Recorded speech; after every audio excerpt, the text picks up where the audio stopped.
Hello aspirants, welcome to CRM IAS. स्वागत है आप सभी का हमारी इस करंट अफेयर्स की सीरीज़ में। आज हम डिस्कस करने वाले हैं 25 अगस्त के करंट अफेयर्स को। देखिए, कुछ इंपॉर्टेंट टॉपिक्स यहाँ पे लिस्ट आउट करे गए हैं। फर्स्ट कहता है 130th अमेंडमेंट बिल। तो इसको हम लगातार 2 दिन से डिस्कस पहले हमने कर चुका है। हमने पहले देखा था इसका कि इसके पॉजिटिव आर्गूमेंट्स क्या क्या हैं, मतलब इसकी खासियत क्या है, इसकी बेनिफिट्स क्या मिलेंगे हमें। फिर देखा था हमने कि इसका निगेटिव इम्पैक्ट भी हो सकता है, वो देखा था। और देखा था हमने कि सुप्रीम कोर्ट में कुछ केसेस ऐसे हैं जिसके माध्यम से कोर्ट ने बार बार कहा था कि जो क्रिमिनल आपराधिक प्रवृत्ति के लोग होते हैं उनको राजनीति में, पॉलिटिक्स में एंट्री नहीं मिलनी चाहिए। उसके लिए जो पार्लियामेंट है कोई ऐसा कानून बनाए। ठीक है, आज हम देखेंगे इसमें कि कुछ लूप होल्स, मतलब क्या कमी रह गई है इस लॉ को अच्छे से और ज़्यादा प्रभावशाली इफेक्टिव बनाने में। देखिए, नेक्स्ट कुछ शॉर्ट न्यूज़ देखेंगे हम। फिर देखिए आर्कटिक मेल्टिंग, इसमें बताया गया है कि जनरली हम जानते हैं ना कि जो टेम्परेचर बढ़ रहा है ग्लोबली, उससे क्या होता है, जो हमारे ग्लेशियर्स हैं आर्कटिक सर्कल में वो मेल्ट कर रहे हैं। तो अभी हमने ये देखने को मिला है कि कुछ पॉज, मतलब कुछ रुकावट आई है, मेल्टिंग थोड़ा सा कम हो गया है। लेकिन साइंटिस्ट कह रहे हैं कि ये कोई खुशी की बात नहीं है, it is not a good sign. क्यों, उसको समझेंगे हम। फिर देखिए, ये सबसे आज का हमारा इंपॉर्टेंट टॉपिक रहने वाला है रिफॉर्म्स डेफिसिट। ये एक टॉपिक है इकोनॉमी का। इसमें कंपेयर किया गया है इंडिया के रिफॉर्म्स को विद रिस्पेक्ट टू चाइना, और बताया गया है किस प्रकार से दोनों कंट्रीज़ की नीड अलग अलग है। और इंडिया जो इंडियन गवर्नमेंट है उसकी कोशिश लगातार रह रही है कि भारत में इन्वेस्टमेंट को बढ़ावा दिया जाए। लेकिन किन्हीं कारणों से क्या हो रहा है कि इन्वेस्टमेंट जो हमारा एक्सपेक्टेशन है, जितना हम चाहते हैं उतना बढ़ नहीं पा रहा है। तो इसमें देखेंगे क्या करना चाहिए गवर्नमेंट को और क्या कमी रह गई है। ठीक है, चलिए स्टार्ट करते हैं। देखिए, हमारा फर्स्ट टॉपिक क्या है आज का, कहता है यहाँ पे इंडिया चाइना रिफॉर्म डेफिसिट। इसको समझेंगे हम। स्टार्ट करने से पहले देखिए, ये जो हमारे आर्टिकल्स आते हैं वो अंग्रेज़ी में रहते हैं, क्योंकि जो पेपर है द हिंदू, इंडियन एक्सप्रेस, वो इंग्लिश में आते हैं। इसलिए कुछ बच्चे ऐसा कह रहे थे कि मैम इसका आप जो नोट्स, जो कंटेंट है वो हिंदी में दे दो। देखो, नोट्स मिलना तो हिंदी में दिक्कत है, बट कोशिश हमारी होती है कि हम बाइलिंगुअली समझाएं आपको। आर्टिकल्स भले ही अंग्रेज़ी में रहते हैं बट हिंदी में आपको समझने में दिक्कत नहीं होती होगी। इसलिए आप वीडियो को अच्छी तरह देखो। जहाँ दिक्कत आती है आप पूछो कमेंट सेक्शन में। ठीक है, देखिए स्टार्ट करते हैं। तो पहला कहता है रिफॉर्म डेफिसिट। इसका मतलब क्या है, एक फ्रेज़ है, इसका मतलब होता है सुधार में कमी। इकोनॉमिक रूप से, आर्थिक रूप से जो हमको एक एज अ कंट्री, देश के रूप में जो चेंजेस करने चाहिए थे वो हम नहीं कर पाए हैं, कहीं ना कहीं इसमें कमी रह गई है। इसको समझेंगे। तो यहाँ इंडिया एंड चाइना दो अलग कंट्रीज़ हैं, उनका सोचने चलने का तरीका अलग है। तो बताया गया कि इस प्रकार से दोनों का एम तो एक है कि हमको एक ग्लोबल पावर के रूप में उभरना है। चाइना हमसे कहीं आगे ऑब्वियसली है, लेकिन दोनों का एम तो एक है, लेकिन दोनों का चलने का तरीका अलग है। तब पर भी कह रहा है कि चाइना भले ही हमसे आगे चला गया हो, बहुत आगे है कई चीज़ों में, लेकिन वहाँ पे भी कुछ डेफिसिट है, कुछ स्ट्रक्चरल चेंजेस की ज़रूरत है, कुछ आमूल चूल चेंजेस की ज़रूरत है। देखिए, अब समझते हैं यहाँ से हम। यहाँ देखिएगा, दिख रहा है ना, यहाँ देखिए कहता है रिफॉर्म डेफिसिट, सुधार का अभाव। ठीक है, जहाँ पे हमें सुधार करना चाहिए था हम कर नहीं पाए हैं, हमें जो रिजल्ट है वो मिल नहीं पाया है। कहता है gap delay in implementing critical policy reforms needed to sustain growth, competitiveness in and development. कहता है कि वैसी पॉलिसीज़ जो मार्केट में बने रहने के लिए हमें चाहिए, हमें इम्प्लीमेंट करने चाहिए थे, अपने देश में लागू करने चाहिए थे, उसको हम नहीं कर पाए हैं। उसमें एक डिले है, एक देरी हुई है। ठीक है, यहाँ देखिए कंटेक्स्ट क्या कहता है, यहाँ पे जो इसका सार है क्या कहता है, India and China despite strong governments. इसमें कह रहा है कि आप देखा जाए तो एक डिकेड से, लगभग 10 साल के आसपास से एक ही गवर्नमेंट रह रही है इंडिया में, मोटा मोटा देखा जाए। चाइना का वही हाल है। तो are continuing to old growth models, कह रहा है कि वो एक ही ढर्रे पे चले आ रहे हैं, पुरानी चीज़ों को फॉलो कर रहे हैं, इंस्टेड ऑफ करेक्टिंग वीकनेस, मतलब जो जहाँ पे सुधार की ज़रूरत है वहाँ पे वो ध्यान नहीं दे पा रहे हैं। ठीक है, यहाँ देखिए, अब हम बात करेंगे पहले, चूँकि हमें एग्जाम के परस्पेक्टिव से पढ़ना है तो चाइना को हम शॉर्ट में देखेंगे, मेन ध्यान देंगे हम इंडिया पे। देखिए क्या कहता है। तो देखिए, इंडिया का जो ग्रोथ मॉडल है ना वो कंजम्पशन ड्रिवन है, नॉट इन्वेस्टमेंट लेड। ये एक स्टेटमेंट दिया गया था। इसमें कहता है कि जो भारत की जो अर्थव्यवस्था है वो कंजम्पशन, मतलब जितना हम कंज्यूम करते हैं, उपभोग करते हैं, उस पर डिपेंड करता है कि हमारा डिमांड क्या होगा। ठीक है, इन्वेस्टमेंट जो है ना, इन्वेस्टमेंट है वो जितना हमें चाहिए था, मतलब इन्वेस्टमेंट हो रहा है बट इतना नहीं हो पा रहा है कि वो हमारे अर्थव्यवस्था को, इकोनॉमी को एज अ लीडर लीड कर सके, एक दिशा दे सके। नहीं, तो हमारी अर्थव्यवस्था को दिशा कौन देता है, कंजम्पशन, जो हम खाते पीते हैं, कंज्यूम करते हैं। ठीक है, मतलब इसका मतलब सिंपल टर्म्स में समझिएगा जो हमारा लोकल, जो डोमेस्टिक बात हो रही है, जो हमारा डोमेस्टिक डिमांड है, जो घरेलू हमारा डिमांड है, उसी पे हमारी अर्थव्यवस्था मोस्टली लाई करती है। इन्वेस्टमेंट अगर होता है, इन्वेस्टमेंट अगर अगर होता मतलब अगर अच्छे से हो चुका होता तो ग्लोबली, विश्व रूप में, अभी देखिए आप देख सकते हैं टैरिफ लगाया गया यूएस के द्वारा, तो कितनी दिक्कत हो रही है, दिक्कत तो हो रही है ना। तो वही यहाँ पे इसका आप ऐसे इसको समझिए कि अगर हमने अच्छे से जहाँ पे चेंजेस करने की ज़रूरत है हमने की होती तो उतनी दिक्कत हमें नहीं हो रही होती। ठीक है, हम अदर कंट्रीज़ में, अदर कंट्रीज़ के साथ हम क्या क्या कर सकते थे, जैसे कि FTA, फ्री ट्रेड एग्रीमेंट वगैरह हमने साइन कर रखा होता। ठीक है, अपने स्किल डेवलपमेंट में हमने काम करा होता। अगर हमने हमने ऐसी चीज़ें करी होती, हमने रिसर्च पे ज़्यादा पैसा खर्च किया होता तो हमें इतनी दिक्कत नहीं होती, हमारी डिपेंडेंसी यूएस पे, चाइना पे थोड़ी सी कम हो जाती। अब देखिए कहता है कि ये तो दिक्कत है कि हमारी जो अर्थव्यवस्था है वो कैसी है, कंजम्पशन ड्रिवन है, क्योंकि जो डोमेस्टिक डिमांड हमारा होगा, जो घरेलू जो हमारा डिमांड होगा, उसी के आधार पे, उसी की दिशा से हमारी अर्थव्यवस्था आगे बढ़ेगी। ये तो दिक्कत है। दूसरा कहता है एग्जिस्टिंग स्ट्रक्चरल प्रॉब्लम्स, और यहाँ पे मेन दिक्कत कहाँ जाती है, ये तो चलिए एक बात है। दूसरा कहता है कि हमारे अंदर, हमारे देश के अंदर काफ़ी स्ट्रक्चरल प्रॉब्लम्स हैं। इसका मतलब है, इसको बोलते हैं ना बेसिक, जो मूल हमारा है, जो अमूल चूल जो हमारा ढांचा है, उसमें दिक्कत है, उसमें रिफॉर्म्स की ज़रूरत है। कैसे, देखिए कहता है, अब देखिए बात क्या है, कहता है एफर्ट्स। जो हमारी गवर्नमेंट है वो क्या ट्राई कर रही है, वो ट्राई कर रही है कि हमारा इन्वेस्टमेंट बढ़े, है ना। गवर्नमेंट चाह रही है कि हमारा जो इन्वेस्टमेंट है वो इंक्रीज़ करे, ऑब्वियसली, क्योंकि इन्वेस्टमेंट बढ़ेगा तो हम ज़्यादा से ज़्यादा जो हमारा कह सकते हैं प्रोडक्शन है उसमें बढ़ोतरी होगी, हम ग्लोबली, वैश्विक स्तर पे अपना नाम कर पाएंगे।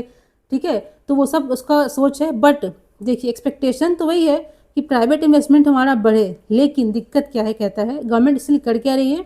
एक देखिए स्कीम है PLI स्कीम, आप इसको अच्छे से अपने नोट्स में लिख लीजिएगा, मतलब इसको अच्छे से पढ़ लीजिएगा, ये बार बार न्यूज़ में आ रहा है PLI स्कीम। ठीक है, प्रोडक्ट लिंक इंसेंटिव स्कीम होता है ये। टैक्स कट, टैक्स में छूट दे रही है।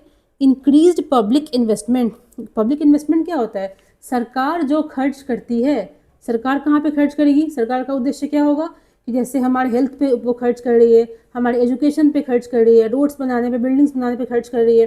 तो गवर्नमेंट जो भी खर्च करती है, चाहे वो रेवेन्यू से करे, कहीं से बोरो करके करे, कैसे भी करे, तो जो खर्चा सरकार करती है उसको पब्लिक इन्वेस्टमेंट कहते हैं। तो कहता है कि जो इंडियन गवर्नमेंट है वो ऐसी चीज़ें कर रही है, कुछ स्कीम्स ला रही है, टैक्स में छूट दे रही है, सरकारी इन्वेस्टमेंट बढ़ा रही है, इस आशा में कि ये प्राइवेट इन्वेस्टमेंट को बढ़ावा देगा।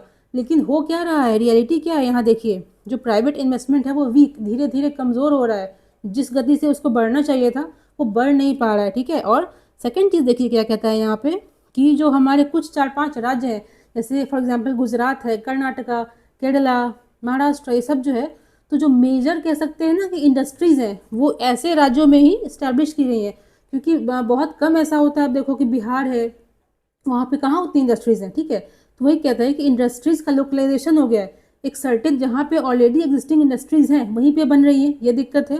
सेकेंड दिक्कत क्या है कि प्राइवेट इन्वेस्टमेंट हमारा बढ़ नहीं पा रहा है। ठीक है, इसको समझेंगे हम। अब कहता है कि ये दिक्कत तो हमारी हो गई कि गवर्नमेंट ने एफर्ट किया कि हमारा इन्वेस्टमेंट बढ़े, लेकिन बढ़ नहीं रहा है, एक दिक्कत ये है। सेकंड दिक्कत कहता है एग्जिस्टिंग स्ट्रक्चरल प्रॉब्लम्स, वो क्या है, तो अगर जॉब्स की बात की जाए, मतलब बेसिक चीज़ों की बात की जाए, खेती बाड़ी बहुत लोग करते हैं, उसके खेती के अलावा अभी भी देखा जाए तो क्वालिटी जॉब्स, जिसको एग्जैक्टली अब जैसे कोई ठेला खोल के बैठ गया, वो जॉब तो नहीं है ना, आप गुजारा कर ले रहे हो, ठीक है, बट जॉब नहीं है वो, तो कह सकते हैं क्वालिटी जॉब, अच्छे खासे जॉब जिसको कहते हैं हम।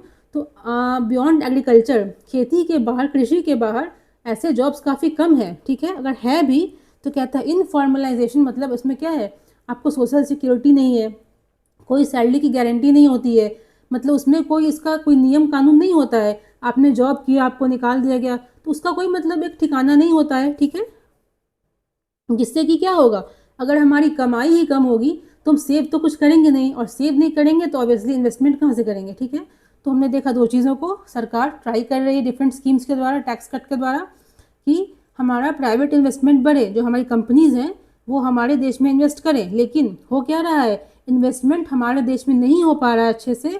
और क्या कहता है, अगर हो भी रहा है, अगर कर भी रही कंपनीज तो ऐसी जगहों पे कर रही हैं जहाँ पे ऑलरेडी बड़े बड़े इंडस्ट्रीज़ बने हुए हैं, जिससे कि जो जहाँ पे इंडस्ट्रीज़ नहीं है वहाँ पे क्या है, जॉब की कमी है। वहाँ पे अगर इंडस्ट्रीज़ बनती हैं जॉब उससे अच्छा होगा, लोग पैसा कमाएंगे। पैसा का मतलब क्या है, आप डिमांड करोगे, आपके हाथ में पैसा आएगा, आप सोचोगे मेरे को फ़ोन चाहिए चाहिए। तो जब जब पैसा ही हाथ में नहीं है, आप डिमांड कैसे करोगे, आप सेव क्या करोगे। ठीक है, अब देखो यहाँ देखो, यहाँ पे अब मुद्दा आता है रिफॉर्म डेफिसिट का। देखो यहाँ पे क्या है कि ग्रोथ अभी भी कहता है growth remains consumption driven not led by investment. आप अपने एग्जाम में ऐसे लिख सकते हो कि डिस्पाइट मतलब गवर्नमेंट के लाख कोशिशों के बावजूद भी जो भारत की जो ग्रोथ है वो कंजम्पशन ड्रिवन ही है, उपभोक्ता ड्रिवन ही है। ठीक है, इन्वेस्टमेंट ड्रिवन, निवेश ड्रिवन नहीं है। निवेश से, इन्वेस्टमेंट से डिसाइड नहीं हो रहा है कि हमारा इकोनॉमी किस दिशा में आगे बढ़ेगा। ठीक है, दूसरा कहता है कि risk of short term growth sprouts. इसमें कहता है कि गवर्नमेंट जो ये थोड़ा मोड़ा स्कीम्स ला रही है ना, इससे हो क्या रहा है, कुछ टाइम के लिए, शॉर्ट टाइम के लिए हल्का फुल्का ग्रोथ देखने को मिल रहा है, लेकिन अगर लॉन्ग टर्म की बात की जाए तो ये सस्टेनेबल साबित नहीं हो रहा है। गवर्नमेंट की जितनी भी पॉलिसी मतलब सरकार लेकर के आई है वो शॉर्ट टर्म के लिए it is good, but long term में देखा जाए, लंबे समय की बात करी जाए, उसमें इसकी कह सकते हैं ना कि मतलब उसमें इसका यूजफुलनेस कम दिख रहा है हमें। अब देखिए यहाँ देखते हैं, अब देखिए हम बार बार देख रहे हैं कंजम्पशन ड्रिवन। तो भाई कंजम्पशन ड्रिवन इकोनॉमी अच्छा क्यों नहीं होता है, ये समझेंगे इस चीज़ को ना, कि हम देख रहे हैं इंडिया की जो इकोनॉमी है कंजम्पशन ड्रिवन है, उपभोक्ता ड्रिवन है। तो सरकार चाह रही है इसको इन्वेस्टमेंट ड्रिवन करने की, निवेश ड्रिवन करने की।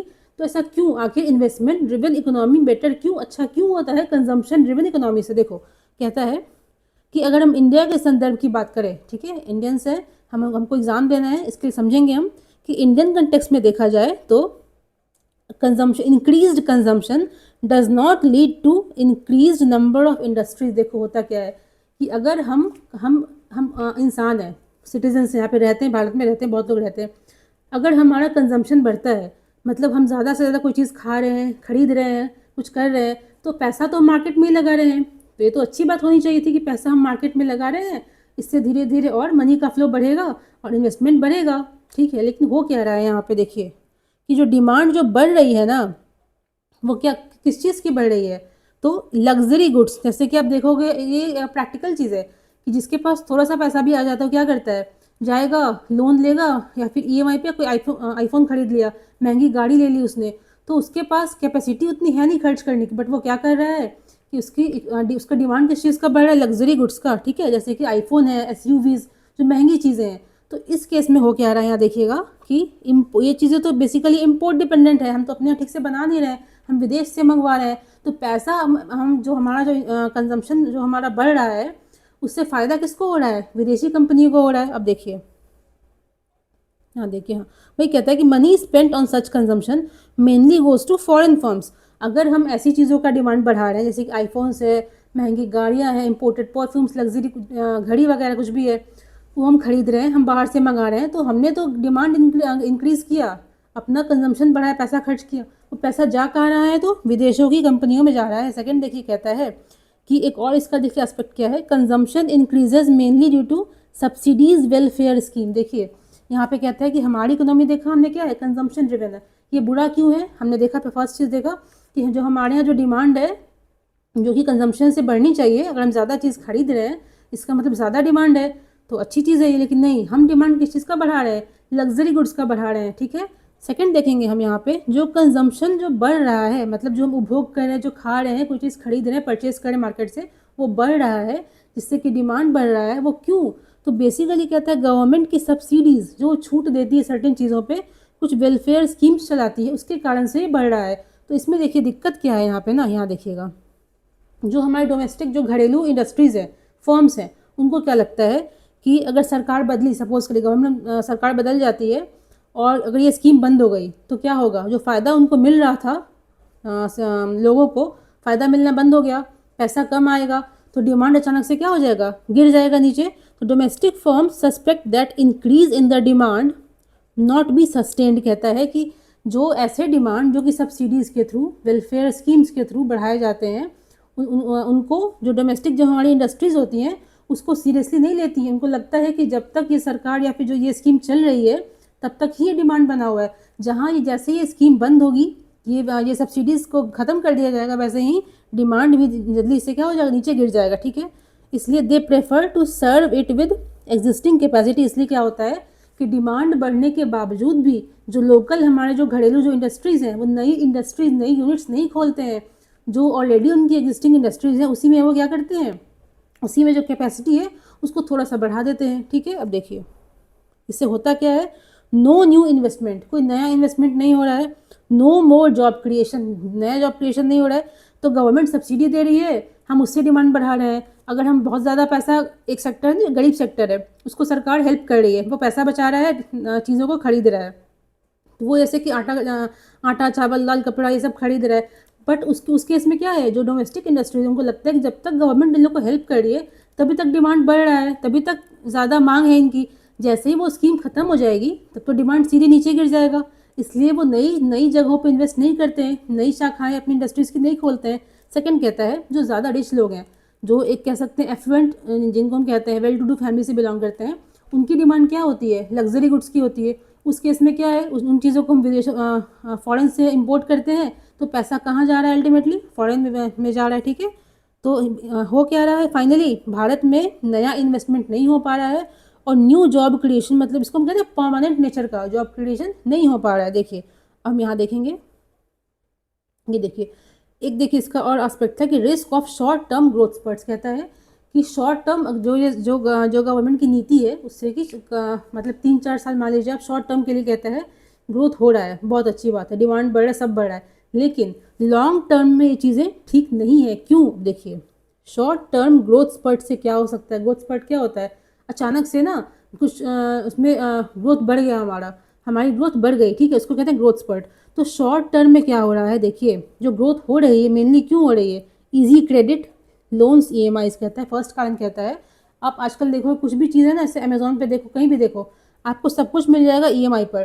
तो जिनके पास क्षमता नहीं भी है, कैपेसिटी नहीं भी है, वो क्या कर रहे हैं, ईएमआई पे कोई चीज़ खरीद ले रहे हैं। ठीक है, तो वही कहता है कि जो ग्रोथ बढ़ रही है वो एक्चुअल हमारी कैपेसिटी नहीं बढ़ रही है, हम पैसे वाले नहीं हो रहे हैं, हमको सुविधा मिल रही है कि हम महंगी चीज़ों को भी ईएमआई पे खरीद पाएँ। ठीक है, तो इकोनॉमी में इससे ज़्यादा फायदा तो होगा नहीं। कहता है पब्लिक स्पेंडिंग, फ्री बीज सब्सिडीज़, आपने देखा होगा ना, बहुत सारी गवर्नमेंट ऐसा करती है, पानी फ्री, बिजली फ्री, ये फ्री, वो फ्री, तो फ्री फ्री फ्री वही है। आप कैपेसिटी को, आप जो जड़ में जो दिक्कत है कि आप लोगों को ऐसा बनाओ कि वो जॉब कर सकें, आप जॉब्स नए लेकर के, उन लोगों को पढ़ाओ लिखाओ, आप वो नहीं कर रहे हो, आप बस पैसा डिस्ट्रीब्यूट कर रहे हो। ठीक है, फिर कहते हैं एक्सटर्नल विंडफॉल्स, इसका मतलब क्या है, जो वैश्विक स्तर पर जो चीज़ें होती हैं, जैसे कि अगर मान लीजिए किसी भी कारण से विश्व में किसी चीज़ की डिमांड बढ़ गई, अचानक से बढ़ गई, ठीक है, फिर कहता है अगर तेल का दाम है वो घट गया, ठीक है, तो ये चीज़ें ऐसी होती सडन होती हैं, मतलब ये लंबे समय के लिए नहीं होती, कुछ टाइम कभी बढ़ा कभी घटा, उस पर डिपेंड करती हैं। तो वही कहता है कि इन चीज़ों से क्या हो रहा है कि जो हमारी मूल दिक्कत है कि लोगों को आप उस लायक बनाओ, वो पैसा कमा सकें, आप जॉब्स दो, आप बेटर फैसिलिटीज़ दो, आप वो नहीं कर रहे हो। आप क्या कर रहे हो, लोन्स आपने ईजी ईएमआई कर रखा है, फ्री में चीज़ों को दे रहे हो। ठीक है, यहाँ देखिए उससे क्या होगा, इफ़ सपोर्ट इज़ विथड्रॉन, अगर ये चीज़ें को हम अगर सपोज करिए आज के डेट में जो फैसिलिटी ईएमआई की बंद कर दी जाए तो क्या होगा, क्या होगा, डिमांड सीधे हमारा घट जाएगा। जो गरीब लोग भी महंगे महंगे फ़ोन्स खरीद रहे हैं, कुछ भी खरीद रहे हैं, वो नहीं खरीद पाएंगे। ठीक है, और दूसरा दिक्कत इससे क्या होगा, सडन राइज इन डिमांड में लीड टू इन्फ्लेशन। देखिए ये बहुत इंपॉर्टेंट एक लिंक है।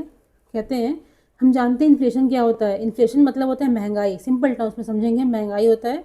तो अगर डिमांड बढ़ता है कोई चीज़ का, तो डिमांड बढ़ाना आसान है, डिमांड तो आज के आज बढ़ जाएगा, लेकिन सप्लाई है, सपोज करिए आज हमारे देश में डिमांड है 1000 पानी की बोतल की, मान लेते हैं, तो हम कहीं से कुछ लोग आ गए अचानक से, बाहर से विदेश से कहीं से भी आ गए, तो डिमांड बढ़ गई, 2000 बोतल हो गई, तो डिमांड तो बढ़ गया रातों रात। बट एक एग्जांपल समझिए कि सप्लाई को बढ़ाना सेम गति से, सेम रेट से, ये पॉसिबल नहीं होता है। तो डिमांड जब कोई चीज़ की ज़्यादा हो जाती है, उससे क्या होगा, वो चीज़ें डिमांड ज़्यादा हो रही है, सप्लाई उस गति से बढ़ नहीं रहा है, मतलब जितने लोगों को वो चीज़ चाहिए, सपोज करिए अगर 1000 लोग को कोई चीज़ चाहिए और जो मार्केट में अवेलेबल है 500 ही है यूनिट्स, ठीक है, तो उसका क्या होगा, दाम अल्टीमेटली बढ़ेगा, जो सबसे ज़्यादा पे करेगा उसको मिलेगा, सिंपल सा फंडा है। इसलिए सडन जो अचानक से जो ग्रोथ आता है इकोनॉमी में, देखिए लॉन्ग टर्म ग्रोथ में क्या धीरे धीरे चीज़ें बढ़ रही हैं, तो जिस गति से डिमांड बढ़ता है सप्लाई उसको मैच कर लेता है। लेकिन जब अचानक से किसी भी तरीके से अगर फट से ग्रोथ हो जाता है, तो डिमांड सिर्फ बढ़ती, सप्लाई उस गति से नहीं बढ़ पाता है, जिससे क्या होता है, इन्फ्लेशन आने का खतरा रहता है। अब देखिए, इसलिए कहता है long term sustainable growth is desired. ठीक है, अब देखिए इसका जिस्ट हम देखेंगे, मतलब ओवरऑल हमने क्या देखा, तो India is currently a consumption driven economy. समझ में आ गई होगी बातों को कि जो हम डोमेस्टिकली देखा जाए, कंट्री के अंदर हम रहते हैं, हम क्या करते हैं, कुछ कंजम्पशन क्या होता है, खाना, हम खाना खा रहे हैं, कपड़ा खरीद रहे हैं, कुछ कर रहे हैं, जो भी कर रहे हैं, तो उससे हमारी जो इकोनॉमी है उसका डायरेक्शन डिसाइड हो रहा है, ठीक है। Which may lead to short term growth spurts. इससे क्या होगा कि शॉर्ट टर्म ग्रोथ तो हम देखने को मिल सकता है, लेकिन लॉन्ग टर्म में फ़ायदा वाला ये नहीं है, क्योंकि हम बेसिक चीज़ों पे ध्यान नहीं दे रहे हैं। हम हेल्थ पे कम खर्च कर रहे हैं, रिसर्च पे कम खर्च कर रहे हैं, इंफ्रा पे कम खर्च कर रहे हैं, स्किल डेवलपमेंट पे खर्च नहीं कर रहे हैं, एजुकेशन पे खर्च नहीं कर रहे हैं। हम बस पैसा लोगों को दे रहे हैं, फ्री में ले लो, फ्री में ले लो, सब्सिडीज़ है, स्कीम्स है, ठीक है। अभी कहता है यहाँ पे, तो गवर्नमेंट बेसिकली कोशिश कर रही है इंडिया को इन्वेस्टमेंट लेड इकोनॉमी बनाने की, जहाँ पे निवेश जो इन्वेस्टमेंट जो है वो हमारी अर्थव्यवस्था को एक दिशा दे, ड्राइविंग फोर्स के रूप में काम कर सके। तो डिस्पाइट इन सारी एफर्ट्स के बाद भी प्राइवेट इन्वेस्टमेंट कहता है नहीं बढ़ पाया है, ठीक है, नहीं बढ़ पाया है। इसी का मतलब है यहाँ पे रिफॉर्म डेफिसिट है भारत में, ओके। कहता है इसमें देखिए, छोटा मोटा देखिए, आप इसको ऐसे कंक्लूड कर सकते हो अपने मेंस के आंसर में कि क्या कर सकते हैं। तो लैंड के लिए कहता है कि कहता है क्लियर टाइटल्स। अगर कहीं पे देखिए आपको इंडस्ट्रीज़ खोलनी है, तो आप ऐसा कोई सिंपल लॉ बना दो जिससे कि लैंड टाइटल्स को क्लियर करने में आसानी हो। आप देखोगे लैंड डिस्प्यूट ना भारत में बहुत कॉमन है, बहुत ही ज़्यादा कॉमन है, ठीक है। तो कहता है आप ऐसा कोई क्लियर लॉ बनाओ जिससे कि डिस्प्यूट्स अराइज ही ना हो सके, और किसी को ज़मीन लेना है किसी प्रोजेक्ट को बनाने के लिए, उसमें उसको ईज पड़े ताकि आदमी इन्वेस्ट करना चाहे। कहता है फॉर्मलाइजेशन, लेबर के केस में कहता है फॉर्मलाइज का मतलब क्या है कि लेबर जो है, आप देखोगे ना कि हमारे जो अर्थव्यवस्था है वो बेसिकली इनफॉर्मल है विद रिस्पेक्ट टू एम्प्लॉयमेंट। इसका मतलब क्या है कि ऐसे बहुत से कम लोग हैं जो ऐसी जगहों पे काम करते हैं, ऐसी संस्था में काम करते हैं जहाँ पे चीज़ें स्ट्रक्चरल तरीके से बताई गई हैं। आपकी सैलरी इतनी होगी, आपका पीएफ इतना कटेगा, आपको ये बेनिफिट मिलेगा। नहीं तो बेसिकली कॉन्ट्रैक्चुअल बेसिस पे ही काम होता है, जहाँ पे जब चाहे, जब कॉन्ट्रैक्ट खत्म हुआ या उससे पहले भी आपको निकाल सकते हैं। कहता है फिर कैपिटल में कहता है वही है कि जो एनपीएस वगैरह हमारे हैं उसको तुम क्लियर करो। मतलब एक ऐसा माहौल बनाने के लिए कह रहा है यहाँ पे कि अगर कोई विदेश से भी कंपनी इन्वेस्ट करना चाहे, डोमेस्टिक कंपनी में इन्वेस्ट करना चाहे, तो उसको दिक्कत ना हो, ठीक है। सेकंड कहता है यहाँ पे है कि देखिए ये सबसे इंपॉर्टेंट है, सबसे इंपॉर्टेंट ये कहता है एजुकेशन पे खर्च करो ज़्यादा, आप हेल्थ केयर पे खर्च करो, स्किल डेवलपमेंट पे खर्च करो। सिर्फ पैसा बांटने से, लोन को ईजी करने से काम नहीं चलेगा, शॉर्ट टर्म में डिमांड बढ़ाने से काम नहीं चलेगा, यही इसमें कहा गया, ठीक है। आगे देखते हैं। देखिए तो नेक्स्ट कहता है, हमने देखा था कि अभी इंडिया के संदर्भ में क्या क्या दिक्कत है।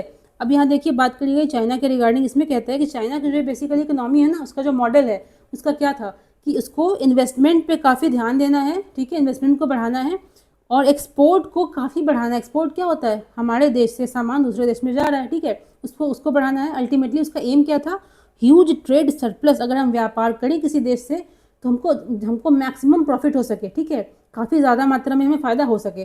तो बहुत अच्छा इसका काम किया, सब चीज़ ठीक हुई। लेकिन दिक्कत यहाँ पे क्या आती है कि जब इन्वेस्टमेंट की बात करते हैं, जो चाइना का जो इन्वेस्टमेंट का पॉलिसी वो क्या कहता है, वो हेविली डिपेंडेंट है बोरोइंग पे, ठीक है, उधार लेके वो इन्वेस्ट कर रहा है। सेकंड कहता है एक्सपोर्ट्स कैसे उसका बढ़ा, एक्सपोर्ट्स ऐसे बढ़ा अंडर वैल्यूइंग युआन। युआन क्या करेंसी है, इसका कहता है अंडर वैल्यू का मतलब क्या होता है कि सपोज करिए हम जानते हैं एक शब्द होता है डेप्रिसिएशन, एक होता है अंडर वैल्यूएशन।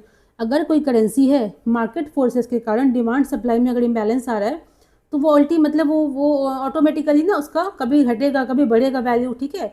बट अगर सरकार जानबूझ के अपनी करेंसी की वैल्यू को कम कर दे, गिरा दे, उसको हम बोलते हैं अंडर वैल्यूइंग। ऐसा वो क्यों करेगी गवर्नमेंट, तो एक्सपोर्ट को बढ़ाने के लिए। इसको देखिए थोड़ा यहाँ समझते हैं हम, यहाँ देखिएगा, एक सेकेंड देखिए। तो इसका देखिए एग्जाम्पल समझेंगे हम। कहता है फर्स्ट कहता है कि एक कंडीशन कह रहा है कि यूएस डॉलर है, तो $1 का मतलब कितना है यहाँ पे, अगर 80 रुपया है, अगर वो डिप्रिशिएट करके नेक्स्ट डे क्या हो जाता है 85 रुपया, कितना पे आ गया 85 रुपीज़। तो हमारा जो डोमेस्टिक करेंसी की वैल्यू है वो घट गई यूएस के टर्म्स में। तो इससे होगा क्या, आप समझिए कि अगर हम इंपोर्ट करते, सपोज करिए किसी ऐसे गुड्स को हम किसी ऐसी कंट्री से इंपोर्ट कर रहे अपने देश में जहाँ पे कि पेमेंट हमको किस में करना है, डॉलर्स में करना है, उस केस में क्या होगा कि आई विल हैव टू पे मोर। हम क्या करेंगे, हम तो ठीक है इंपोर्ट उतना ही कर रहे हैं, बट हमको पेमेंट उसको ज़्यादा करना पड़ेगा। एक्सपोर्ट के सेंस में क्या है कि हम सामान बाहर बेचते हैं, ठीक है, अपने देश से सामान बाहर भेज रहे हैं, सामान उतना ही, उस सामान में हम इंक्रीज़ नहीं कर रहे हैं, लेकिन चूंकि वैल्यू यहाँ पे रुपीज़ की घट गई है तो हमको ज़्यादा मतलब सामने वालों को ज़्यादा पेमेंट हमको करना पड़ेगा। इसका मतलब है अगर करेंसी डिप्रिशिएट करती है तो जो हमारा एक्सपोर्ट है वो चीप हो जाता है, वो बढ़ जाता है, ठीक है, कॉम्पिटिटिव कह सकते हैं हो जाता है, इम्पोर्ट हमारा धीरे धीरे घट जाता है, ठीक है। आगे देखते हैं। देखिए यहाँ पे कहता है जो चाइना की जो इकोनॉमी है उसमें दिक्कत क्या है बेसिकली, तो वो इतना ज़्यादा डिपेंडेंट है ग्लोबल डिमांड पे, क्योंकि उसका मेन उसका क्या है ज़रिया ग्रो करने का, एक्सपोर्ट्स को उसने बढ़ाया, ठीक है, उसने ट्रेड से काफ़ी पैसा कमाया। तो अगर यहाँ पे कहता है कि वो तभी ये मॉडल काम करेगा उसका अगर क्या कर रहा है जो अदर कंट्रीज़ हैं वो चाइनीज़ गुड्स को खरीद रही हैं। लेकिन अभी आप जानते हो डिफरेंट कंट्रीज़ में ये मुहिम चल रही है कि अपना अपना खुद का वो डिपेंडेंस कम करना चाह रहे हैं चाइना के कारण। तो कह रहा है कि अगर सारी कंट्रीज मतलब अपना कुछ इंफ्रा क्रिएट कर लेती हैं और चाइना पे डिपेंडेंस को कम कर देती हैं, वहाँ से गुड्स को मंगाना कम कर देती हैं, तो क्या पड़ेगा एक्सटर्नल शॉक, मतलब चाइना को एक कह सकते हैं शॉक मिल सकता है, क्योंकि उसका जो डोमेस्टिक डिमांड है, डोमेस्टिक मार्केट है, घरेलू मार्केट जो उसका है वो उतना डेवलप नहीं है, क्योंकि लोगों की मतलब लोगों का देखिए एक कह सकते हैं हैबिट बन चुकी है to save more than spending, save more than spending, ठीक है। तो क्योंकि चाइना ने स्टार्टिंग से क्या किया है, स्टार्टिंग से उसने किया है, देखिए यहाँ पे कहता है हेवी इन्वेस्टमेंट में काफ़ी खर्चा किया है, किस चीज़ के लिए, एक्सपोर्ट्स को बढ़ावा देने के लिए, बेसिकली उसने ध्यान नहीं दिया है डोमेस्टिक कंजम्पशन को इंक्रीज़ करने के लिए, ठीक है। अब देखिए आगे देखते हैं। देखिए नेक्स्ट टॉपिक क्या कहता है हमारा, the new bill need for a balancing act, ये है किसके रिगार्डिंग, जो 130वां अमेंडमेंट एक्ट आया है उसके रिगार्डिंग। ये क्या कुछ देखेंगे फैक्ट्स को पहले, फिर देखेंगे कॉन्सेप्ट्स को। यहाँ देखिएगा, यहाँ से देखते हैं।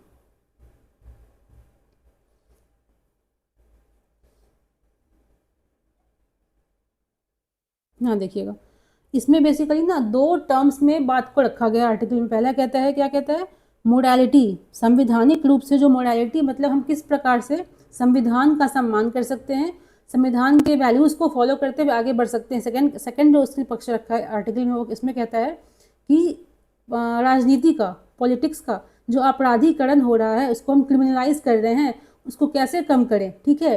तो इसमें कहता है ये जो मोडालिटी है, संवैधानिक जो मोडालिटी है, इसको हम किस प्रकार से बचा के रख सकते हैं, बूस्ट कर सकते हैं, ठीक है, विद रिस्पेक्ट टू दिस 130वां अमेंडमेंट बिल, ठीक है। अब यहाँ देखिएगा, इसमें देखिए बात करी गई है।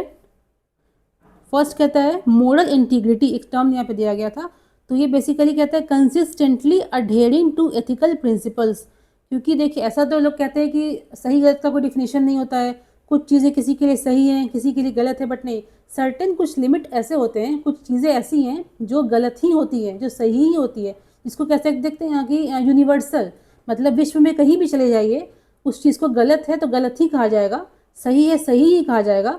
तो वैसे कंडीशन में कहता है कंसिस्टेंटली अडेयरिंग टू, हमें जो पता है कि ये यूनिवर्सली दुनिया में कहीं भी चले जाओ ये चीज़ें सही है, तो हम उसी पे स्टिक करें, हम गलत चीज़ों को ना करें, ठीक है। एक टर्म दिया गया अकेलीज हिल, फ्रेज दिया गया है, आपको सी सेट में इसको यूज़ कर सकता है, ऐसे में दे सकता है। तो इसका मतलब होता है वीक पॉइंट। क्या मतलब है इसका, वीक पॉइंट, जो हमारा सॉफ्ट पॉइंट है, जहाँ पे मतलब कह सकते हैं कि जो हमारा वल्नरेबल पॉइंट है, ठीक है। अब देखिए यहाँ बात करी गई डॉक्ट्राइन ऑफ प्लेजर, इसमें कहता है, क्योंकि इसमें बेसिकली ना मतलब इसमें इसको डील किया गया है कि सर्टन आर्टिकल्स, यहाँ देखिए 75 है, 164 है, इसमें क्या कहता है कि जो मिनिस्टर्स हैं, अगर हम सेंटर की बात करें, मिनिस्टर्स हैं वो hold the office during pleasure of president, ठीक है। अगर स्टेट की बात करें प्लेजर ऑफ गवर्नर हो जाता है।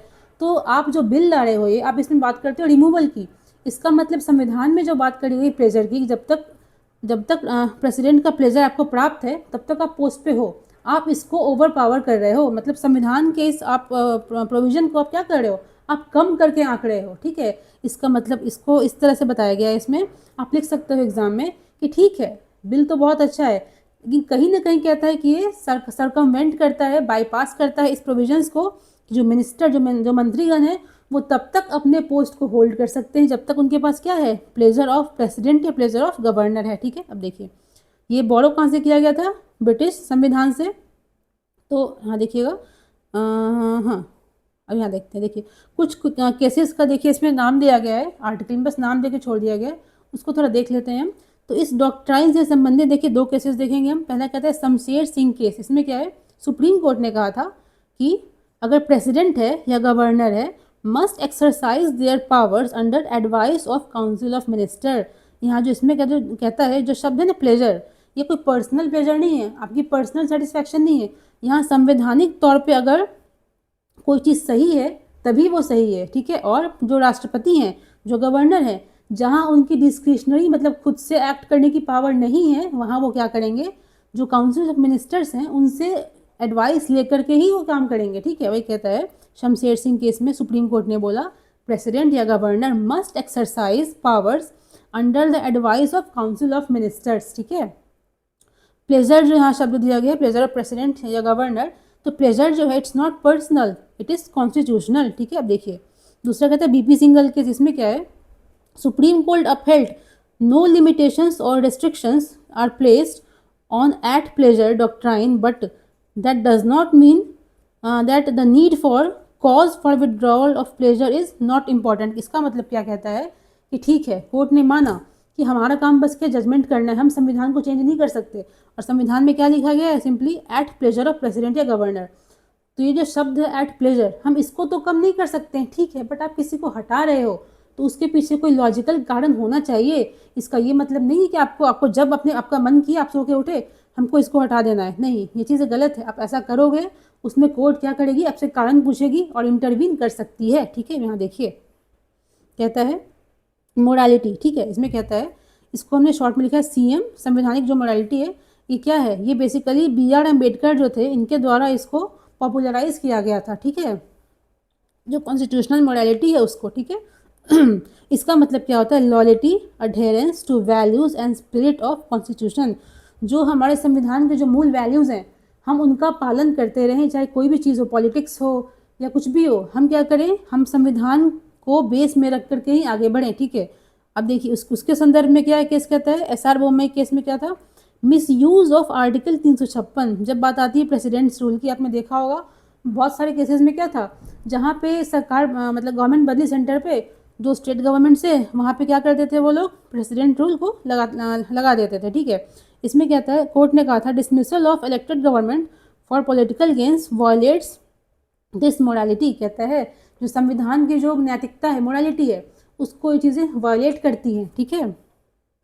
कहता है यहाँ पे देखिए, कहता है कि अगर आप कोई ऐसा आर्टिकल 356 के अकॉर्डिंग प्रेसिडेंट रूल लगाते हो, वो जुडिशियल रिव्यू के दायरे में आएगा, मतलब कोर्ट उसमें देख सकती है वो किस कारण से लगाया गया है, क्या वहाँ पे गवर्नमेंट चलने की स्थिति नहीं थी, उसको चेक कर सकती है, ठीक है। एक देखिए केस था मनोज नरूला केस, इसमें कहा गया है, इसमें कोर्ट ने बोला था कि हम तो कोर्ट हैं, हम कोई लॉ नहीं बना सकते, ठीक है, क्योंकि वो काम पार्लियामेंट का है। बस उसने एडवाइस करा था कि individuals with serious criminal charges should not hold executive power. इसका मतलब है कि संविधान में कहीं चीज़ लिखा नहीं हुआ है, बट जब मोरालिटी की बात, जब नैतिकता की बात आती है, तो ऐसे लोगों को, अगर आप पॉलिटिकल पार्टी हो, आप प्राइम मिनिस्टर हो, आप पार्टी में एज अ कार्यकर्ता किसी को चूज़ कर रहे हो, आप मंत्रिमंडल में एज अ PM किसी को चूज़ कर रहे हो, तो ऐसे जो लोग हैं, इंडिविजुअल्स हैं जिनका क्रिमिनल बैकग्राउंड है, आप उनको चूज़ ना करो, मतलब जिनका भी आपराधिक कोई बैकग्राउंड रहा है, जो उस प्रवृत्ति के लोग होते हैं, उसको उसके हाथ में सत्ता नहीं आनी चाहिए, ठीक है।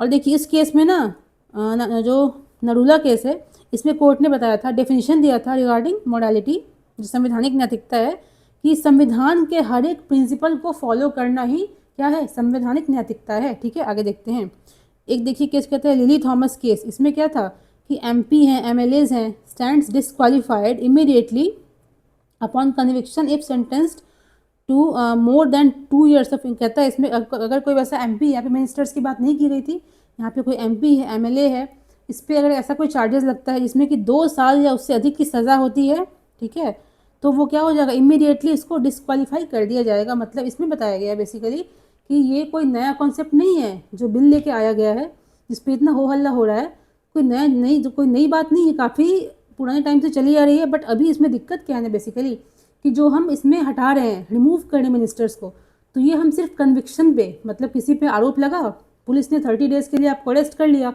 बात कोर्ट तक नहीं पहुंच रही है, बात जज के पास नहीं पहुंच रही है, आप असल में मतलब क्रिमिनल हो, आपने कोई क्राइम किया है नहीं किया, वो प्रूफ नहीं हो पा रहा है, उससे पहले क्या कर दिया जा रहा है, आपको रिमूव कर दिया जा रहा है, ठीक है। अब देखिए एक सिंपल देखिए डिस्टिंक्शन है लेजिस्लेटर्स एंड मिनिस्टर्स। ये देखिए बड़ा वाला जो गोला है ये A है, A का मतलब क्या, लेजिस्लेटर्स। अगर आप एमपी, अगर हम सेंटर की बात करते हैं, मेंबर ऑफ पार्लियामेंट होते हैं, मेंबर्स ऑफ पार्लियामेंट, तो उसमें अपोजिशन के मेंबर्स भी हैं, सत्ता के मेंबर्स भी हैं, तो उन सबको हम बोलेंगे लेजिस्लेटर्स, क्योंकि लॉ बनाने में, बिल को पास करने में उनका भी रोल होता है। दूसरा आता है मिनिस्टर्स, जो हमारे मिनिस्टर्स, जो वैसे एमपीज एमएलए जो मंत्री हैं, उनको हम बोलते हैं एग्जीक्यूटिव। ठीक है, सिंपल सी बात है। अब देखिए यहाँ पे देखिए कुछ लूप होल्स को देखेंगे हम। पहले कहता है कि होता क्या है, राजनीति का अपराधीकरण क्या है, तो participation of criminal in politics. तो ये बहुत तरीके से किया जाता है, ये बहुत, इसका बहुत सारा एस्पेक्ट है। पहला कहता है मनी मसल पावर को यूज़ करके, पैसा को यूज़ करके। आप बाहुबली लोग को देखते हो ना, कि जैसे किसी को धमकी देके आप पैसे करके आप चीज़ों को इन्फ्लुएंस करते हो, वोट बैंक पॉलिटिक्स होती है। फिर कहता है वो खुद से इलेक्शन में खड़े हो सकते हैं, चुने भी जा सकते हैं। अब देखो कहता है कि ब्लैक मनी को यूज़ करके आप वोटर्स को परसुएड कर सकते हो, उनको आप लालच दे सकते हो, इन्फ्लुएंस कर सकते हो। फिर कहता है कि वोट बैंक पॉलिटिक्स क्या है, सर्टन ऐसे क्रिमिनल्स होते हैं ना, जिसको कि बड़े बड़े जो नेता होते हैं उसको पकड़ते नहीं, अरेस्ट नहीं करते हैं, उसको संरक्षण प्रदान करते हैं। ठीक है। फिर कहता है कि एक direct entry of criminals to politics, अगर कोई क्रिमिनल है उसको डायरेक्टली वो चुनाव में खड़ा हो जा रहा है, चुन लिया जा रहा है, तो वो राजनीति में आ सकता है। ठीक है। अब देखिए कुछ लूप होल्स को देखेंगे हम। कहता है कि ये जो बिल आया है ना, वो ठीक है, बहुत अच्छी बात है, आप मिनिस्टर्स को रिमूव कर रहे हो, बट यहाँ सिर्फ बात मिनिस्टर्स की हो रही है, सिर्फ और सिर्फ मंत्रीगण की बात हो रही है। But it does not prevent criminals from contesting elections. कोई क्रिमिनल अगर है तो वो चुनाव लड़ने में मतलब लड़ सकता है। ठीक है। Does not look on diverse indirect influence. कहता है कि क्रिमिनल सिर्फ ऐसा नहीं कि वो इलेक्शन लड़के ही प्रभावित कर सकते हैं, उनका कोई कह सकते हैं कि इनडायरेक्ट भी काफ़ी इन्फ्लुएंस होता है पॉलिटिशियंस पे, ब्यूरोक्रेट्स पे। ठीक है। उसको इसमें देखा नहीं गया है।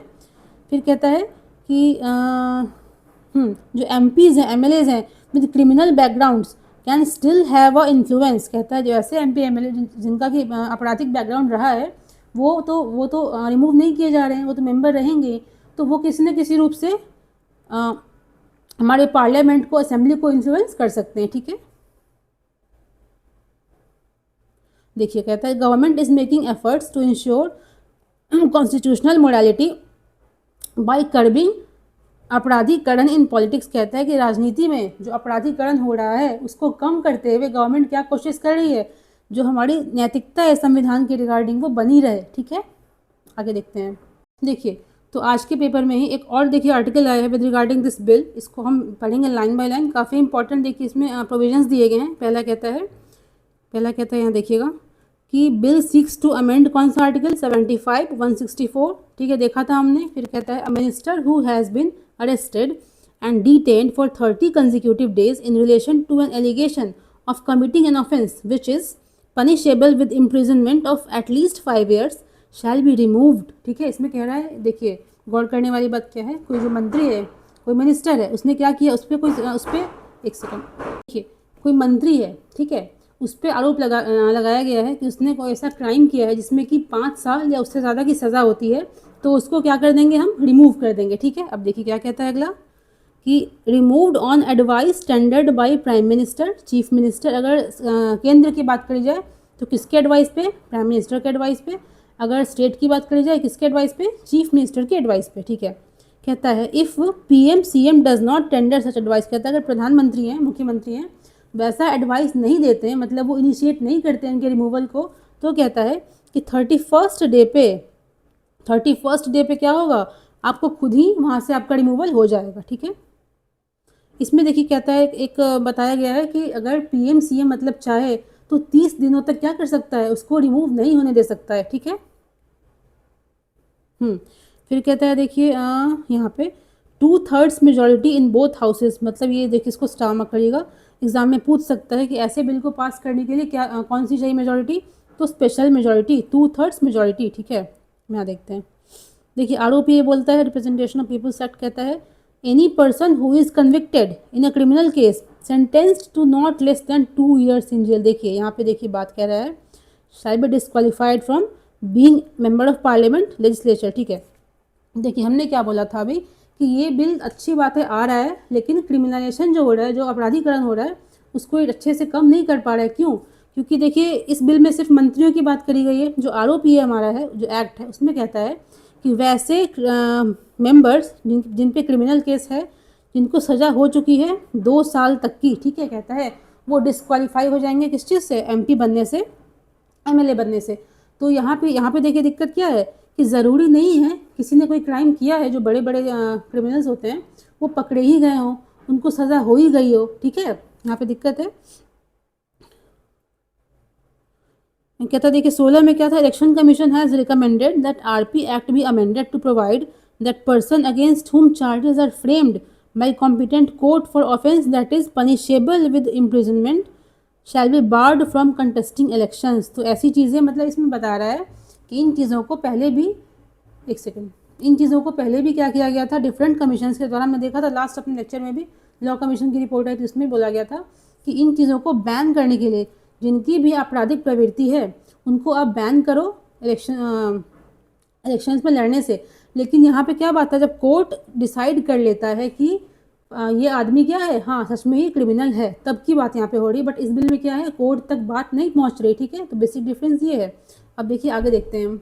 ये देखिए एक शॉर्ट न्यूज़ समझ लीजिए इसको, कहता है NCERT text book introduces Indian art forms. तो बेसिकली आपने देखा होगा न्यूज़ में ना, काफ़ी रह रही चीज़ें, जो नई वाली एनसीईआरटी की बुक्स आई है उसमें कुछ चीज़ों को हटाया गया है, कुछ को ऐड करा गया है। एक बार देखते हैं हम। तो यहाँ देखिएगा इसमें बेसिकली देखिए बात क्या करी गई है। यहाँ पे टेक्स्ट को कहाँ से लिया गया है, आर्ट एंड कल्चर वाली किताब में नाट्यशास्त्र है, संगीत दामोदर है, अभिनय दर्पणम है, बृहददेशी, ठीक है। और उसमें कह रहा है कि डीपली बात करी गई है रिगार्डिंग कहता है, यहाँ देखिएगा, स्वर, लय, शब्द, basic components of classical music. इसको स्टार मार्क करिए, ये पूछ सकते हैं प्रीलिम्स में। कहता है स्वर, लय, शब्द क्या है, basic components of Indian classical music है, ठीक है। यहाँ देखिएगा, ये देखिए जो 8 इंडियन क्लासिकल डांसेस है ना, भरतनाट्यम, कथक, कथकली, कुचिपुड़ी, मणिपुरी, मोहिनीअट्टम, ओडिसी, सात्रिया, ठीक है, इसके बारे में बताया गया है। अब इसको ज़रा सा देख लेते हैं यहाँ पे हम। देखिएगा आपको करना क्या है, नोट्स में क्या करना है आपको आफ्टर वॉचिंग द वीडियो, कि ये जो 8 जो डांस फॉर्म्स हैं ये किस एक स्टेट से बिलोंग करते हैं, किस राज्य से बिलोंग करते हैं, आपको यहाँ पे लिखना है, ठीक है। चलिए फिर कहता है जब पीडीएफ में लिखना है। देखिए कुछ नाम देखा हमने दिया गया था। फर्स्ट था नाट्यशास्त्र, ये किसने लिखा है, भरत मुनि ने। बहुत इंपॉर्टेंट है, इसको याद कर लीजिएगा। नाट्यशास्त्र किसने लिखा है, भरत मुनि ने। बृहददेशी किसने लिखा है, मतंग मुनि ने। संगीत दामोदर किसकी रचना है, पंडित शुभांकर। संगीत दामोदर किसकी रचना है, पंडित शुभांकर की। अभिनय दर्पणम किसका है, नंदीकेश्वर। आपको ये सभी मतलब म्यूजिक से जुड़ी हुई चीज़ें हैं, आपको इसका नाम अच्छे से याद होना चाहिए, ठीक है। नेक्स्ट देखते हैं। देखिए नेक्स्ट टॉपिक क्या कहता है, cloud burst when the balloon pops. Actually इसमें बताया गया कि डिफरेंट क्या क्राइटेरिया है रिगार्डिंग क्लाउड बर्स्ट। तो मोटा मोटा आप समझ के चलो, जो मेन जो कोर में इसके है वो क्या है, जो क्लाउड बर्स्ट होता है वो काफ़ी छोटे एरिया पे होता है, काफ़ी लोकलाइज उसका इम्पैक्ट होता है, ठीक है, बड़े एरिया पे नहीं होता है। आपको देखिए करना क्या है, बेसिकली यहाँ देखिएगा ये कुछ टर्म्स दिए गए हैं, ये सभी एक्सप्लेन किए हुए टर्म्स हैं। आपको एक एक लाइन में इसका लिखना है यहाँ पे नोट्स में अपने, कि फ्लैश फ्लड क्या होता है बताया था हमने, व्हाट इज टोरेंशियल रेल ये भी जानते हैं हम। क्लाउड बर्स्ट क्या होता है, काफ़ी डिस्कस इसको अच्छे से किया गया है कि छोटे एरिया पे होता है, कितनी देर के लिए होता है, आपको यहाँ पे लिखना है, ठीक है। आगे देखते हैं। ये देखिए एक देखिए न्यूज़ इसमें आया था, कहता है CHAPA, दिख रहा है CHAPA क्या है ये, crew health and performance exploration analog. Crew health and performance exploration analog इसका नासा का है। ये क्या बेसिकली है, ये प्रैक्टिस मिशन फॉर मार्स। कहता है कि मार्स पे कोई मिशन भेजना होता है ना, उससे पहले नासा का ये क्या है, series of simulated Mars mission. मतलब ऐसा एक देखिए यहाँ पे फोटो दिया गया है, एक इन्वायरमेंट मतलब बनाया जाता है जो कि लगे कि ये कम्प्लीटली मार्स में ही है। तो लोगों को मतलब प्रैक्टिस कराया जाता है कि मार्स में रहने पे कैसा लगेगा, ठीक है। खाना बहुत कम दिया जाता है, पानी बहुत कम दिया जाता है।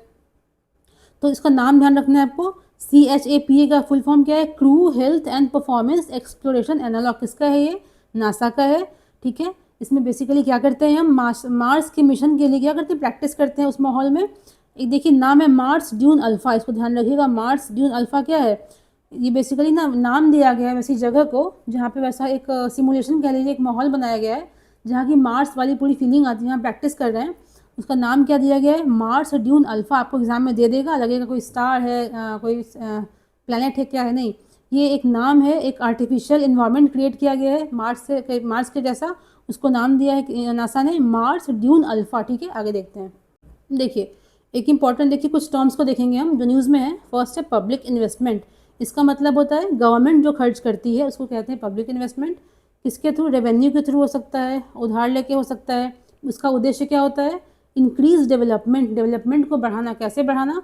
वो रोड्स में लगाएगी पैसा, इंफ्रा क्रिएट करेगी, एजुकेशन में लगाएगी, हेल्थ में लगाएगी, लोगों के स्किल को डेवलप करेगी, ठीक है। इससे होता क्या है? डिमांड में अल्टीमेटली बढ़ोतरी होती है। डिमांड बढ़ेगा, डिमांड बढ़ने का मतलब क्या है? आपको जॉब मिल रही है, आप देखिए पढ़ लिख रहे हो, पढ़ाई कर रहे हो, जो स्टूडेंट्स होते हैं बुक्स खरीदेंगे, कॉपी खरीदेंगे, स्कूल ड्रेस खरीदेंगे। अगर डिमांड बढ़ेगी तो उसके रिगार्डिंग इंडस्ट्रीज़ बैठेंगी स्कूल ड्रेस बनाने के लिए, कॉपीज़ बनाने के लिए, ठीक है। सिंपल सा एग्जांपल देख रहे हैं हम। तो उससे डिमांड बूस्ट होता है। फिर कहता है पहला तो क्या होगा? अगर पब्लिक इन्वेस्टमेंट होता है उससे बेसिकली फर्स्ट क्या होता है? डिमांड में को बढ़ोतरी मिलती है। सेकंड क्या होता है?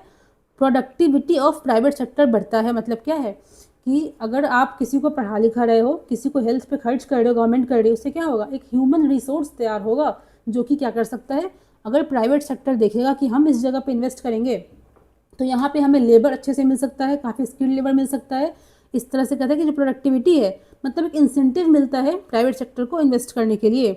इसको हम बोलते हैं क्राउडिंग इन इफेक्ट, ये टर्म है, इसको ध्यान रखिएगा। क्राउडिंग इन इफेक्ट क्या होता है कि पब्लिक इन्वेस्टमेंट करके प्राइवेट इन्वेस्टमेंट को धीरे धीरे बढ़ाने की कोशिश करी जाती है। मतलब ऐसा एक इन्वायरमेंट क्रिएट करती है सरकार पैसा खर्च करके, जिससे कि जो प्राइवेट सेक्टर है वो इन्वेस्ट कर सके, ठीक है। अब यहाँ देखते हैं आगे हम। ये देखिए एक शॉर्ट न्यूज़ है, देखेंगे हम। कहता है कि जो गाज़ा है ना, गाज़ा, वहाँ पे फैमिन डिक्लेयर किया गया है। फैमिन मतलब भुखमरी वहाँ बहुत ज़्यादा हो रही है। तो एक देखिए एक नाम दिया गया है, कहता है यहाँ पे दिख रहा है ना, यहाँ ध्यान दीजिएगा, इस पर ध्यान दीजिएगा। Integrated food security phase classification, IPC. क्या है? Integrated food security phase classification, IPC कहते हैं। ये एक इंडिपेंडेंट संस्था है जिसको वेस्टर्न, जो पश्चिमी देश हैं, वेस्टर्न कंट्रीज़ हैं, उसको पैसा देती हैं। और ये बेसिकली क्या करता है कि जहाँ पे हंगर क्राइसिस, मतलब जहाँ भूख की ज़्यादा बढ़ोतरी हो जाती है, जहाँ पे हंगर एज अ प्रॉब्लम उभर जाता है, वहाँ पे उसको देखता है वो, ठीक है। देखिएगा, देखिए यहाँ पे देखिए, कहता है ये जो संस्था है ना आईपीसी, इसने क्या करा है? कहता है अकॉर्डिंग टू आईपीसी कि ऐसा 5वीं बार हुआ है। देखिए कहता है पास्ट 14 ईयर्स में, पिछले 14 सालों में ऐसा 5th टाइम हुआ है कि फैमिन डिक्लेयर उसने कर। According to that IPC Gaza में क्या हो गया? फैमिन का कंडीशंस आ गया है। और पहली बार ऐसा हुआ है जबकि अफ्रीका के बाहर ये चीज़ें देखने को मिली हैं, ठीक है। अब यहाँ देखिए एग्जांपल दिया गया है कि सोमालिया में आया था 2011 में, सूडान में, साउथ सूडान में 17 में, 20 में, और सूडान में 24 में। तो फर्स्ट टाइम क्या हो गया? अफ्रीका के बाहर कोई जगह ऐसी है जहाँ पे किसके कंडीशंस बन रहे हैं? फेमाइन के, ठीक है। ध्यान रखिएगा। आगे देखते हैं। देखिए ये हमारा आज का लास्ट टॉपिक रहने वाला है। इसमें कहता है जो आर्कटिक सी है ना, जो आप ऐसे मानिए जो आर्कटिक वाला एरिया है, वहाँ पे क्या हो गया है कि आइस मेल्ट करना थोड़ा कम हो गया, पॉज लग गया है। लेकिन साइंटिस्ट कह रहे हैं कि ये अच्छी चीज़ नहीं है। क्यों? इसमें देखिए बेसिकली समझाया क्या गया है। देखिए यहाँ पे इसमें देखिए बेसिकली बोला ये गया है कि हम जानते हैं कि ह्यूमन, एक शब्द होता है एंथ्रोपोजेनिक, इसका मतलब होता है ह्यूमन का इन्फ्लुएंस। मतलब मानव के कामों के कारण हम जो इंडस्ट्रीज़ बनाते हैं, बहुत चीज़ें बनाते हैं, गाड़ी चलाते हैं, उससे क्या होता है? हमारे इन्फ्लुएंस के कारण क्या हो रहा है? वातावरण में जो टेम्परेचर है वो इंक्रीज़ कर रहा है, ठीक है। हम जानते हैं इस चीज़ को, जिससे कि क्या हो रहा है? अल्टीमेटली जो ग्लेशियर्स हैं वो पिघल रहे हैं। लेकिन आर्कटिक वाले एरिया में क्या हुआ है? कुछ एक टेम्पोररी कह सकते हैं, एक पॉज लग गया है। तो साइंटिस्ट कहते हैं ये खुश होने की बात नहीं है। इसका मतलब ये नहीं कि हमने कुछ बहुत बड़ा अचीव कर लिया, हमारी पॉलिसीज़ काम करी, नहीं, ऐसा नहीं है। इसमें कहता है कुछ सर्टन ऐसे इन्वायरमेंटल फैक्टर्स हैं कि जब क्लाइमेटिक फैक्टर्स हैं, जब वो काम करते हैं तो ऐसा इफेक्ट देखने को मिलता है कभी कभी। लेकिन ये खुश होने की बात नहीं है, क्योंकि इससे हम ये ना समझ बैठे कि हमने जो पॉलिसीज़ को इम्प्लीमेंट किया है वो काम कर रही हैं। यहाँ देखिए कुछ टर्म्स दिए गए हैं। एनजो, आप इसको अच्छे से एनसीईआरटी में देखोगे, एक सेकेंड, आप इसको देखोगे अच्छे से एनसीईआरटी में। हम यहाँ बस मोटा मोटा देखेंगे क्योंकि अच्छे से देखिए एनसीईआरटी में एक्सप्लेन करा गया है कि नेचुरल पैटर्न होता है क्लाइमेट चेंज का। कहाँ पे? तो ट्रॉपिकल पैसिफिक ओशन। ट्रॉपिकल क्या होता है? इक्वेटर है, ट्रॉपिक्स है, ट्रॉपिक ऑफ कैप्रिकॉर्न, कैंसर वगैरह, उसके बीच का जो एरिया है। तो वैसा पैसिफिक ओशन का पार्ट जो ट्रॉपिक्स के बीच में पड़ता है, वहाँ पे क्या होता है? कुछ चेंजेस होते हैं। अब देखिए क्या होता है। एक होता है एल नीनो फेज। इसमें क्या होगा? वार्मिंग ऑफ वो जो पर्टिकुलर पार्ट है ओशन का वो गर्म होगा। ला नीना में क्या होगा? कूलिंग होगा, ठीक है। तो बेसिकली एल नीनो में क्या होगा? जो एल नीनो है इसमें ट्रॉपिकल जो पैसिफिक ओशन है, मतलब सेंट्रल एंड जो इसका ईस्टर्न पार्ट है, वहाँ पे वार्मिंग और गर्म, उसका टेम्परेचर बढ़ेगा। अगर लानीना चल रहा है तो क्या होगा? Cooling of central and eastern Pacific. इसका देखिए मैकेनिज्म बहुत लंबा हो जाएगा, काफ़ी लंबा डिस्कशन हो जाएगा। इसको आपने ज्योग्राफी में देखिए पढ़ रखा होगा, ठीक है। तब भी कोई दिक्कत आती है पूछ सकते हो। तो एलिनो क्या है? एलिनो इज़ अ वार्मिंग इफेक्ट है। लानीना क्या है? कूलिंग एक काम है, ठीक है। जब एलिनो आता है तो भारत में मानसून सप्रेस हो जाता है, मतलब कम हो जाता है। अगर लानीना का फेज चल रहा होता है तो मानसून हमारा अच्छा जाता है, ठीक है। एक देखिए टर्म दिया गया पीडीओ, पैसिफिक डिकेडल ऑसिलेशन। तो ये जो एंजो इफेक्ट है ना, एंजो जो है वो 2 से 7 साल का इसका साइकिल होता है, ठीक है। 2 to 7 ईयर्स का होता है। बट जब हम बात करते हैं पीडीओ की, पैसिफिक डिकेडल ऑसिलेशन, इसका देखिए साइकिल कितना बड़ा होता है? 20 से 30 साल का होता है। इसमें क्या कहता है? ये भी पैसिफिक ओशन की ही बात कर रहा है, लेकिन यहाँ पे टर्म थोड़ा इसका देखिए ड्यूरेशन ज़्यादा है। इसमें हम देखते हैं कौन से चेंजेस को, जो 20 से 30 साल के भीतर यहाँ पे हुए हैं। तो वार्म फेज में क्या होता है? Pacific Ocean near America's coast is warmer. Cool phase में क्या होगा? Pacific Ocean near America's coast is cooler, ठीक है। तो कहता है अगर पीडीओ का वार्म फेज चल रहा है, जिसमें कि जो अमेरिका है उसके कोस्ट के आसपास का जो जगह है वो गर्म हो रखा है, अगर उस टाइम पे एलिनो भी चल रहा है तो एलिनो को वो स्ट्रेंथेन करेगा, मतलब और उसको सपोर्ट करेगा, ठीक है। यहाँ देखिएगा, देखा था ना एलिनो हमने कि एलिनो खुद में क्या होता है? एक वार्मिंग कंडीशन होता है, मतलब काफ़ी गर्मी वो देता है। अगर उस टाइम पे पीडीओ भी अपने वार्म फेज में है तो इसको बूस्ट करेगा। फिर कहता है कूल फेज क्या है? कूल फेज का मतलब है उसी एरिया में क्या होगा? कूलिंग होगा, ठंडा ठंडा लगेगा। तो वार्म फेज ऑफ पीडीओ क्या करता है? एलिनो को स्ट्रेंथन करता है। कूल फेज ऑफ पीडीओ क्या करता है? लानीना को स्ट्रेंथन करता है। एक देखिए टर्म दिया गया है AMV, Atlantic multi decadal variability. ये 65 to 70 ईयर्स का इसका एक साइकिल होता है, मतलब एक कह सकते हैं आप। इसमें देखते हैं चेंजेस क्या क्या हुए हैं, कहाँ पे? नॉर्थ अटलांटिक ओशन के आसपास, ठीक है। इसको हम देखते हैं। तो हाँ, जो मतलब फ्लक्चुएशंस हुए हैं सी सरफेस टेम्परेचर में अक्रॉस नॉर्थ अटलांटिक बेसिन, वहाँ पे कितने टाइम के बीच में? 65 to 70 ईयर्स। हम यहाँ देखते हैं थोड़ा सा। हम कहता है कि oceans act like conveyor belt moving heat from equator towards the pole. जिन्होंने देखिए पढ़ा होगा ज्योग्राफी में रिगार्डिंग ओशन करंट्स, वो क्या होता है कि कहता है कन्वेयर बेल्ट, मतलब एक बेल्ट की तरह वो पानी लगातार बह रहा है, ठीक है। तो इक्वेटर के पास देखिए जो गर्म पानी है ना, उसको वो कहाँ किधर ले जाता है? पोल्स की तरफ ले जाता है। तो when cycles like Enzo, PDO, AMV shift phase, कहता है जब अपने वो वार्म फेज में आते हैं। अब देखो एंजो का वार्म फेज होता है, इसका भी सबका एक वार्म फेज होता है। जब वो वार्म फेज में आएंगे तो क्या होगा? मतलब वो गर्म पानी ले जाएंगे पोल की तरफ, ठीक है। वो कूल फेज में आते हैं तो कूलिंग उसका इफेक्ट होता है। तो बेसिकली इसमें कहता है कि जब वो अपना फिर फेज शिफ्ट करते हैं, उससे क्या होता है? इंटेंसिटी, डायरेक्शन दोनों बदल सकता है ओशन करंट्स का। ये ग्लोबली नहीं होता है, जहाँ पे इफेक्ट हो रहा है। जैसे कि अगर हम बात करें एएमवी की, अटलांटिक वाला एरिया है, एंजो की ट्रॉपिकल पैसिफिक वाला एरिया है, वहाँ पे चीज़ें बदल जाएंगी, ठीक है। तो इससे अल्टीमेटली कहता है कि आर्कटिक वाला जो क्षेत्र है वहाँ तक पानी, पोलर एरिया है ना, वहाँ तक पानी पहुँचता है ओशन करंट के माध्यम से। तो कुछ चीज़ें ऐसी हैं, एक तो हम जो ह्यूमंस हैं वो उस पर इम्पैक्ट डाल रहे हैं, कुछ नेचुरल चीज़ें ऐसी होती हैं जिससे भी आर्कटिक का जो मेल्टिंग है वो बढ़ सकता है या घट सकता है, ठीक है। तो देखिए आज के लिए इतना ही, आगे अब हम कल मिलते हैं। Thank you.